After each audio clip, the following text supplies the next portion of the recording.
So hello guys, welcome back to the new video of Tech Yoker.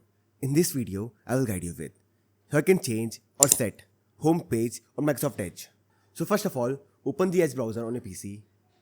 Now here click on these three dots and now click on settings. Now here on the left pane, click on start, home and new tab page. Now here you will see the section called on startup, and under this section you will see these three options: open the new tab page, open tabs from the previous session and open custom site. Select open custom sites. Now here click on add site. Now you can set any site. For example, let's set www.techyorker.com. Click on add and this will set the home page on Microsoft Edge. Close the browser. Let's open it again. And as you can see here, by default, it opens the website. So this I can change or set home page on Microsoft Edge. So I hope you find this video useful. And if you do, then don't forget to like this video and subscribe our channel.